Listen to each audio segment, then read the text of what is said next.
gens, j'espère que vous allez bien. C'est Timo et Chep, c'est un plaisir de vous parler aujourd'hui. Et aujourd'hui les gens, l'heure est grave. Des personnes ont osé parler dans notre dos énorme et sec. Elles ont osé dire qu'on était accro à la muscu, qu'on ne pensait qu'à ça, qu'on parlait que de ça, qu'on n'avait plus aucun autre centre d'intérêt. Et tout le monde sait que c'est faux. Déjà de une, il y a le...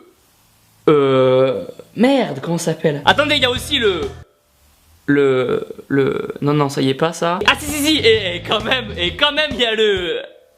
Merde, putain. Bon, on s'en fout. On va faire un test pour savoir vraiment ce qu'il en est. C'est parti. Ok, merde, c'est en anglais. On va essayer de se démerder quand même. Combien de fois vous entraînez par semaine? Tous les jours pendant 2 heures au moins. Une fois ou deux par semaine, ça dépend du temps que j'ai. Bon, comme on l'a déjà dit, il est important de ne jamais, au grand jamais, quitter la salle de muscu, vous m'entendez?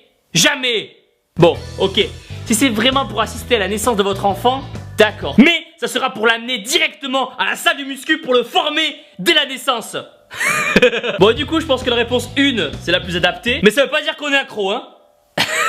Question numéro 2. Quelle sorte d'exercice faites-vous? Alors, je fais un programme d'entraînement fait exprès pour moi par mon coach. Je nage, je fais du vélo et je vais à la salle. Ok. Bon, déjà, je pense que ça va être entre les deux dernières. Parce que s'il n'y a pas le mot entraînement ou s'il n'y a pas le mot salle, ça risque d'être un petit peu tendu. Bon, après, je suis pas un grand fan des vélos. Dans le sens où, à partir du moment où vous allez commencer à pédaler, il y a tout l'air qui va s'engouffrer dans le dos. Ah, ça va être insupportable, on pourra pas avancer. Non, ça va être beaucoup trop galère. Alors, Jean-Pierre, réponse numéro 3. Question numéro 3. Comment vous sentez si vous ne pouvez pas vous entraîner pendant un jour? Pendant un jour? Réponse 2. Je manque jamais. Non les gars, faut pas déconner quand même. Question number 4.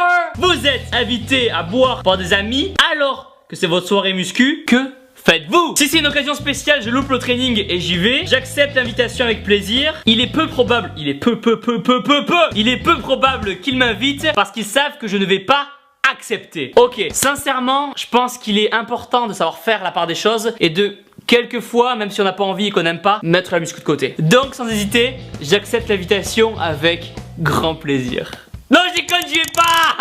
Ne jamais laisser passer une congestion, les gens. Jamais. Question number 5. Someone you have just started dating. Ok, on va dire que someone, c'est une petite, hein. Une petite que vous venez juste de rencontrer vous dit qu'elle ne s'entraîne pas. Ok, ça commence bien. Et n'en voit pas l'intérêt. Je crois que j'ai un haut le pec là. Au secours! Comment vous réagissez? Terminez la relation parce que vous savez que... Boum! Aucune hésitation. Prochaine question. Question numéro 6. Quand vous planifiez vos vacances with your petite, qu'est-ce que vous recherchez comme activité? Un lieu équipé d'une salle de muscu et d'une piscine. Un lieu où vous pouvez faire de la randonnée, nager et passer du temps ensemble. Je vous en ai encore jamais parlé les gens, mais la randonnée c'est un peu mon coup de cœur de cette année en fait, ma deuxième passion. Et du coup forcément, piscine et muscu. Question number 7.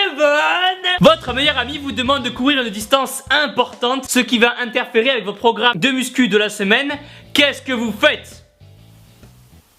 Je change de meilleur ami, direct. Perso, je suis pas super fan de la course, donc à la limite pour du cardio, je préfère faire du hit ou du fractionné. Donc, réponse numéro 1, aucun moyen. Question numéro 8. Vous attrapez froid et vous sentez mal. Comment ça va affecter votre programme de la semaine? Ok les gens, dites-vous que quand vous êtes malade, aller à la muscu va être un peu comme un remède, un lieu saint, une étape à part entière dans un pèlerinage. La salle va alors devenir le Saint-Jacques de Compostelle de la petite veine, le Notre-Dame du biceps. Tel un lieu de miracle, vous y rentrez malade et vous en sortez guéri. Bon, sauf pour le jour des jambes, où là en l'occurrence vous y rentrez en marchant et vous sortez en fauteuil roulant, mais là c'est notre histoire. Donc, réponse numéro 2, ça ne l'affecte pas. Question numéro 9, vous avez un entraînement tôt demain matin, mais vous avez une soirée la veille, comment vous faites? Vous restez jusqu'à 10 h du soir et vous partez. Vous restez plus tard que prévu en sachant que vous ne pourrez pas aller à la salle demain matin. Ok les gens, là ça va être un choix crucial. Jean-Pierre Joker et je propose qu'on utilise le 50-50. Merci. Ok, ça m'aide pas du tout.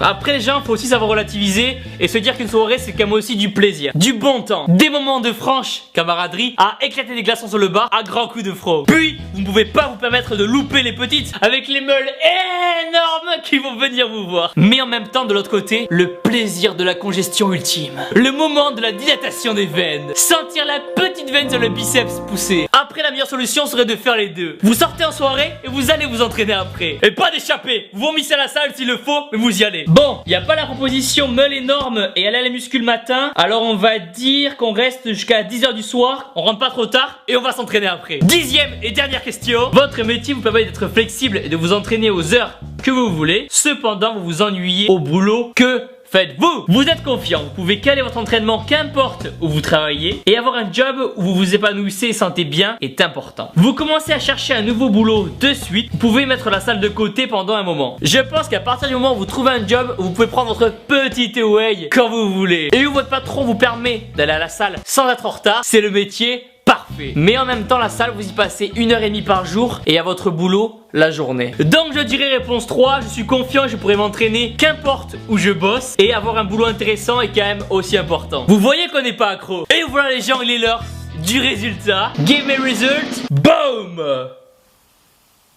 Addicted. Ah là là là là, non non, ah mais qu'est-ce que vous avez dit? Qu'est-ce que je vous avais dit les gens? Et voilà les gens, pensez à mettre un pouce bleu énorme en bas de la vidéo. Aujourd'hui les gens, on explose le compteur. Je veux plus de 15 000 pouces bleus en bas de la vidéo. C'est parti les gens. Abonnez-vous pour devenir énorme et sec. Après je tiens à préciser que bien sûr il est possible d'avoir une vie à côté de la muscu. Et même si la muscu est un mode de vie, il ne faut pas non plus oublier de la vivre aussi. Dites-moi en commentaire vos avis, est-ce que vous aurez répondu? Vos études de réduction pour les compléments alimentaires, les liens sont dans la description. Casse-toi ça, abonne-toi à la salle. Bon, vous êtes les meilleurs. Bon. Mais le trop est l'ennemi du bien. Et ce n'est pas forcément en vous entraînant longtemps et tous les jours que vous progresserez plus vite. Car si c'était le cas, je vous assure que j'aurais déjà installé ma tente Quechua qui s'ouvre en 2 secondes et qui se ferme en 5 ans.